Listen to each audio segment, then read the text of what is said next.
Welcome everybody to Forza Horizon 4, and today we're taking a look at the 2010 Ford Crown Victoria Police Interceptor.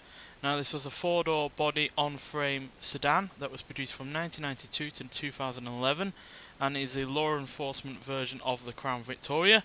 The first generation was produced between 1992 and 1997. However, this is part of the second generation, which was built between 1998 and 2011.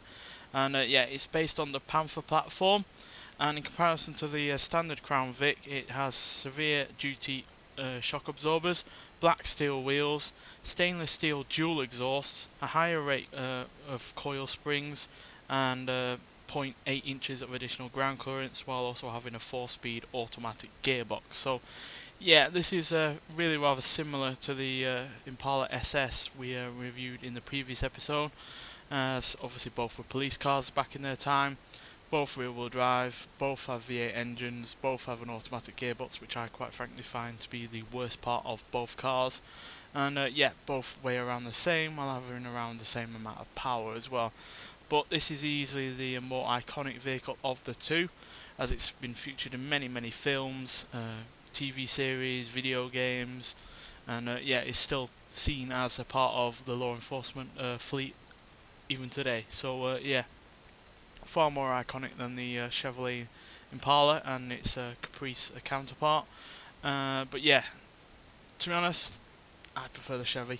In all honesty, this is just a little bit, even more bland, to be honest, as far as I'm concerned. Now, granted, it does look more iconic than the Impala, and it does have a more iconic engine in under the hood as well. Granted, the Impala had a Corvette engine, but this has the 4.6 litre modular V8, producing 250 horsepower and 297 pounds-feet of torque. So yeah, the modular V8 has been in many different vehicles, whereas obviously the Chevy Corvette engine has only been in a few specific cars. But this has featured in many vehicles. But yeah, that isn't quite as much horsepower or torque as the Chevy. 10 horsepower down and 33 pounds-feet of torque down. And while this is obviously weighs more than the Chevy as well at 4,057 pounds, that's 20 pounds more. So yeah, less power, less torque, slightly more weight, while all the while dealing with the same weak component in the automatic gearbox, which I'm surprised is actually a thing in police cars, to be honest, because yeah, automatic gearboxes like the one in this just do not respond quickly enough to what you need, and obviously it also has long gearing in it as well, which isn't very useful. But yeah, it was obviously something that was useful in general, otherwise it wouldn't have been used for such a long time. And a lot of police do still use these cars as well. So even though this is no longer legally allowed to be made, because it never came with stability control, which was a law that came in around the 2012 time. So nonetheless, let's get out onto the open road and see what this car can do in comparison to the Chevrolet Impala.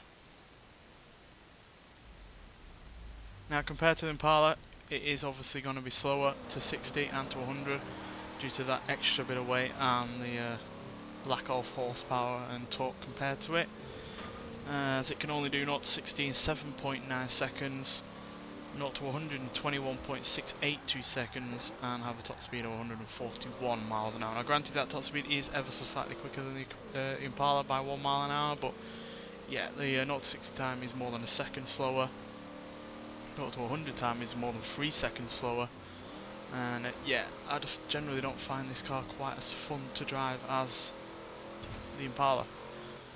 Not just because of the lack of horsepower and torque and a little bit of extra weight, it just feels a lot more numb compared to that car. It doesn't feel quite as responsive as that vehicle, and it doesn't quite feel as lively as that vehicle. Now granted, it is easier to drive, no doubt about that. If you want a car that's just to cruise around a fair bit, then get this, because it rarely oversteers in the dry, doesn't oversteer all that much even in the wet, and because it's got a slightly higher ride height, whereas the Impala had a slightly lower ride height than the Caprice, it's more usable when it comes to any of the crests and the dips in the roads and stuff like that, which is necessary for a law enforcement car, because you're more undoubtedly going to be going quick at times, and yeah, roads are not never going to be all smooth. They're going to have potholes, they're going to have little bits of jumps, crests and the like.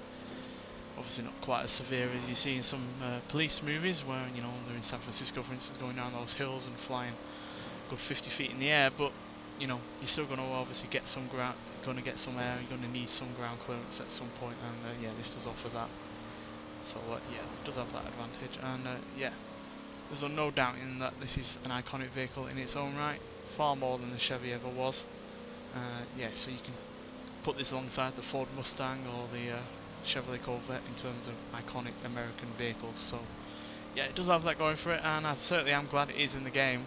No doubt about that, especially since now we do have obviously the Chevrolet Impala to go again, alongside it, and I would like more vehicles from the, you know, the mid 90s, early 2000s from American cars, because there were some interesting vehicles, not all of them good, but interesting nonetheless, that I would like to see. But yeah, it is an interesting car in its own right, and it is obviously an icon of American roads and of law enforcement, but it's just not quite as fun for me to drive as the Impala is, and yeah, also not quite as quick either. So yeah, if you're after a performance rear-wheel drive V8 car from America from mid 90s or, you know, 2000s, then yeah, I'd recommend the Impala over this. But both are still solid vehicles in their own right, and both have their own advantages. But yeah, I'll take the Impala any day, but I can see why people would like this as well, and I certainly wouldn't refuse owning one if I could ever get one cheaper in where I live.